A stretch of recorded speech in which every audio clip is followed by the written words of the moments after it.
मंत्री धनंजय मुंडे यांच्या राजीनाम्याच्या बातम्या म्हणजे निव्वळ राजकारण। माजी आमदार बाळासाहेब आजबेंचा टोला, मुंडेंचा राजीनामा घेऊन काय होणार, आजबेंनी विचारला सवाल।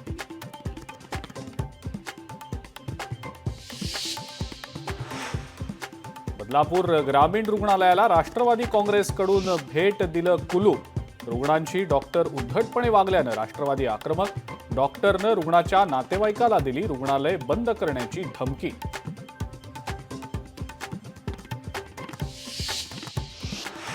सिडकोच्या 26,000 घरांच्या किमती जाहीर। सर्वसामान्यांच्या आवाक्याबाहेर घरांच्या किमती जाहीर केल्यामुळे नागरिकांमध्ये नाराजी।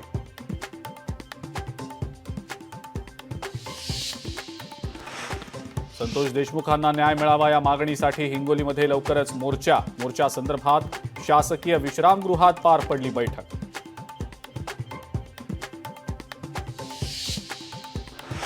अमरावती शहरामध्ये बुलेट वाहनांचे सायलेन्सर आणि हॉर्न्सवर वाहतूक पोलिसांनी फिरवला रोड रोलर। कर्णकर्कश आवाज करून शहरातील शांतता भंग करणारे दुचाकी स्वार आता पोलिसांच्या रडारवर।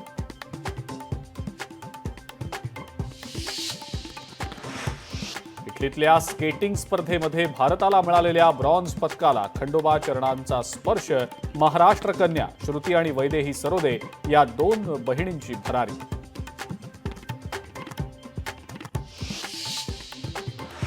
वसई विरार महानगरपालिकेची 31 डिसेंबर 2024 पर्यंत 252 कोटींची मालमत्ता कर वसुली। येत्या वर्षामध्ये मालमत्ता कर वसुली 500 कोटींपर्यंत नेण्याचं पालिकेचं ध्येय।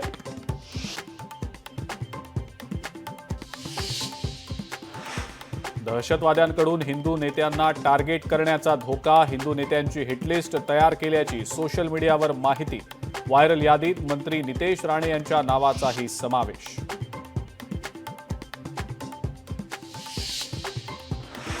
उपमुख्यमंत्री एकनाथ शिंदेंनी शिरूर तालुक्यातल्या मेसाई देवीचं घेतलं दर्शन। बऱ्याच वर्षांनी या ठिकाणी दर्शनाचा योग आल्याचं सांगत उपमुख्यमंत्री एकनाथ शिंदेंनी अनेक आठवणींना दिला उजाळा।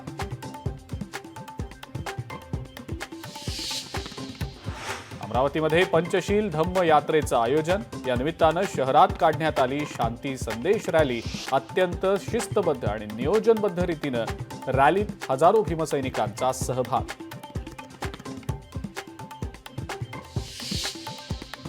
मालेगावच्या उंबर्दे गावातील लोकांचं शोले स्टाईल आंदोलन। कोणत्याही प्रकारचं जात प्रमाणपत्र इतर दाखले मिळत नसल्यानं तहसील कार्यालयाच्या इमारतीवर चढून केलं आंदोलन।